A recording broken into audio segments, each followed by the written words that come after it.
Hello everyone, জ্ঞানজ্যোতি coaching সেন্টারের পক্ষ থেকে তোমাদের সকলকে জানাই স্বাগত। আমি অসীম দাস আবার নিয়ে এসেছি তোমাদের জন্য সোশ্যোলজির ক্লাস। যারা নর্থ বেঙ্গল ইউনিভার্সিটি বলো, এছাড়া আরও যে ইউনিভার্সিটিগুলো আছে আমাদের ওয়েস্ট বেঙ্গলে, বিভিন্ন ইউনিভার্সিটির আন্ডারে কিন্তু আমরা কাজ করছি, ঠিক আছে। এবং তোমাদের কিন্তু আমি সোশ্যোলজি নিয়ে পড়াচ্ছি। তোমরা যারা আমাদের ইউটিউব চ্যানেলটাকে ফলো করো, তোমরা প্রত্যেকেই কিন্তু দেখতে পাচ্ছ যে আমি বেশ কিছুদিন ধরে কিন্তু তোমাদের সোশ্যোলজি নিয়ে আলোচনা করছি। তো সেই মতোই আজকে আমি সোশ্যোলজির কিন্তু আরেকটা টপিক নিয়ে তোমাদের কাছে চলে এসেছি, তোমাদের সাথে আলোচনা করতে, তোমাদের পড়াশোনাগুলোকে এগিয়ে নিয়ে যেতে, ঠিক আছে।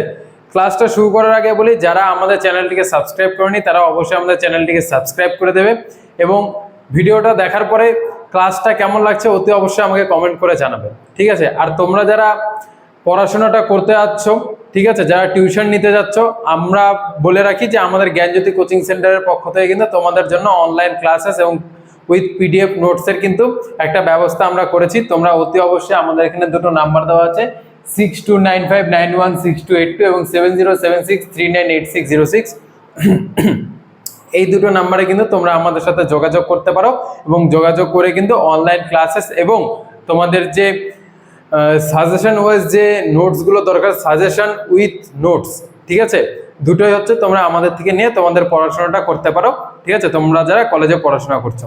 তো দেখো, আজকে আমি সোশ্যোলজির যেই টপিকটা নিয়ে আলোচনা করব সেটা হচ্ছে জাজমেন্ট ব্যবস্থা, ঠিক আছে। জাজমেন্ট ব্যবস্থা বা জাজমেন্ট সিস্টেম, দেখো এখানে আমি লিখে রেখেছি জাজমেন্ট ব্যবস্থা বা জাজমেন্ট সিস্টেম।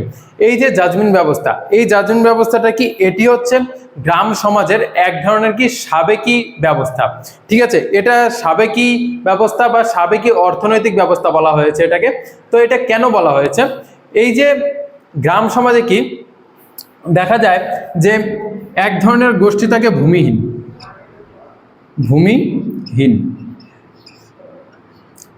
এবং এক ধরনের গোষ্ঠী থাকে কি,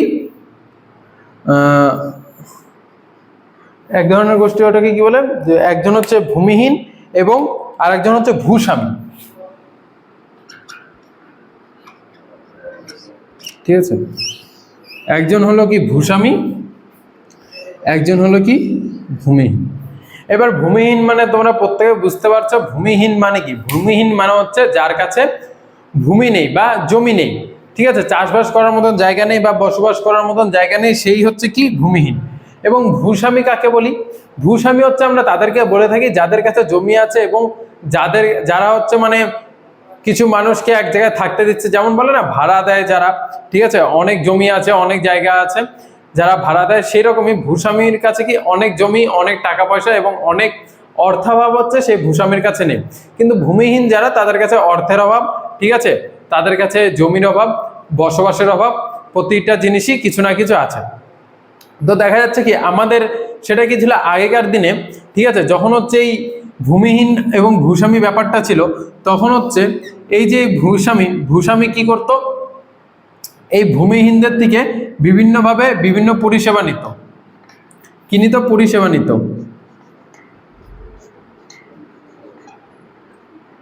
ঠিক আছে। পরিষেবা নিত কারা?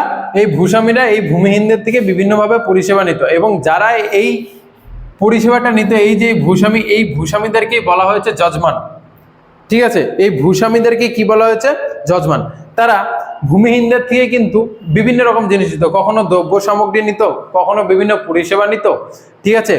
তো এইভাবে কি ছিল, এইভাবে তখনকার দিনে আমাদের যে গ্রামের যে অর্থনীতিটা, সেই অর্থনীতিটা চলতো। উদাহরণস্বরূপ কি বলা যায়?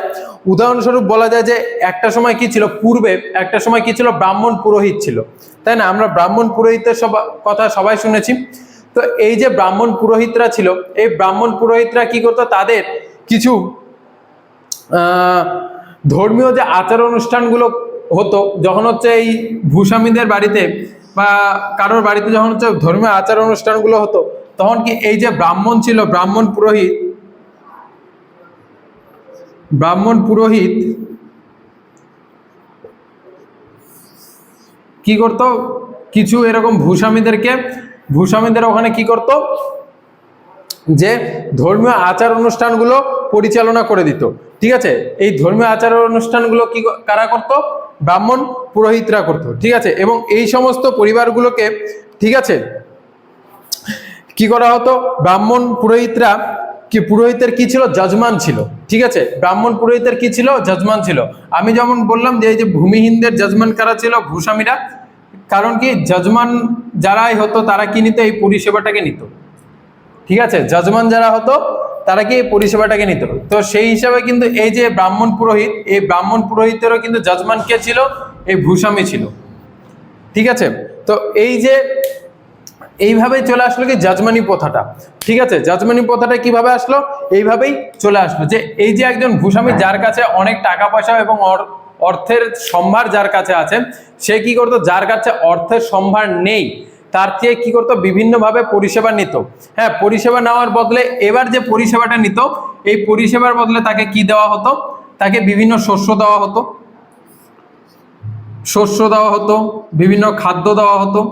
মানে যার যেটা নিয়ে প্রবলেম, বসবাসের জায়গা দেওয়া হতো, বাসযোগ্য জায়গা দেওয়া হতো। ঠিক আছে, তো কি করতো, এই ভূস্বামীরা পরিষেবা নিত এবং পরিষেবার বদলে খাদ্য, শস্য, ঠিক আছে, তারপরে বসবাসের জায়গা, এগুলো দিয়ে থাকতো।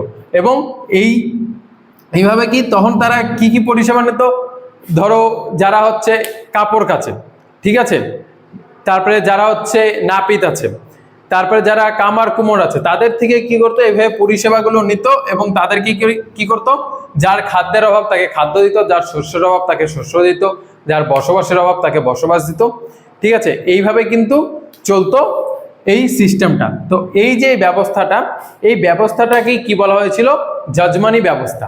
ঠিক আছে, তখন তো অর্থনীতির ব্যাপারটা তো তখন ছিল না, তখন টাকা পয়সার ব্যাপারটা ছিল না, কিন্তু তখন কি ছিল, এই যজমানি ব্যবস্থাটা ছিল যে যারা হচ্ছে ভূস্বামী ছিল তারা হচ্ছে পরিষেবা নিত এবং যারা পরিষেবা দিত তাদেরকে সেই ভূমিহীন বা তাদের যে সমস্যাগুলো ছিল, যাদের খাদ্যের অভাব ছিল তাদের খাদ্য দেওয়া হতো, যাদের শস্যের অভাব ছিল তাদের শস্য, যাদের বসবাসের জায়গার অভাব ছিল তাদের বসবাসের করার জন্য জায়গা দেওয়া হতো। এইভাবেই কিন্তু চলছিল এই প্রথাটা। এবং এই প্রথাটার মাথায় যারা ছিল, যারা অর্থনৈতিকভাবে উন্নত ছিল বা ভূস্বাম্য ছিল, তাদেরকে বলা হতো যজমান। এই ছিল তোমাদের যজমান সিস্টেম। ঠিক আছে, তো তোমরা আমাকে অতি অবশ্যই কমেন্ট করে জানাবে যজমান সিস্টেমটা, ক্লাসটা কেমন লাগলো। এবং এই যজমান সিস্টেমটা কিন্তু এখানেই শেষ নয়, এর কিন্তু অনেকগুলো পার্ট আছে। বিভিন্ন সমাজতত্ত্ববিদ বিভিন্নভাবে যজমান সিস্টেমটা ব্যাপারে সংজ্ঞা দিয়েছেন এবং বিভিন্ন বৈশিষ্ট্য, ধারণা, ঠিক আছে, এর উপরে আছে। এবং আমাদের জ্ঞানজ্যোতি কোচিং সেন্টার থেকে কিন্তু তোমাদের জন্য, তোমাদের এক্সাম রিলেটেড এই যজমানি প্রথার উপরে যে নোটসগুলো তৈরি করা হয়েছে, ঠিক আছে, তোমরা কিন্তু অনলাইন ক্লাসের মাধ্যমে এবং পিডিএফ এর মাধ্যমে, যারা অনলাইন ক্লাসে যুক্ত হবে এবং পিডিএফ এর মাধ্যমে কিন্তু এই যজমানি প্রথার উপরে বিভিন্ন রকম নোটসগুলো কিন্তু তোমরা পেয়ে যাবে এবং অনলাইন ক্লাসেস এই যজমানি প্রথার উপরে পেয়ে যাবে। তো অতি অবশ্যই আমাকে কমেন্ট করে জানাও কেমন লাগলো। এবং জ্ঞানজ্যোতি কোচিং সেন্টারে যারা এখনো জয়েন করনি, ভাবছো জয়েন করবে, তারা অতি সত্বর কিন্তু জ্ঞানজ্যোতি কোচিং সেন্টারে জয়েন করে নাও। কারণ আমাদের আগস্ট থেকে কিন্তু অলরেডি ক্লাস শুরু হয়ে গেছে। যেই ক্লাসগুলো আমাদের অলরেডি হয়ে গেছে সেই ক্লাসগুলো কিন্তু আরেকবার রিপিট হবে না। তো তুমি যত লেটে তুমি জয়েন করবে তাতে কিন্তু তোমারই মানে ক্ষতিটা হয়ে যাবে। ঠিক আছে, তো যাই হোক, তোমরা অতি অবশ্যই জ্ঞানজ্যোতি কোচিং সেন্টারে জয়েন করো এবং আমাকে কমেন্ট করে জানাও যে ভিডিওটা কেমন লাগলো। ঠিক আছে, তো দেখা হচ্ছে নেক্সট ভিডিওতে।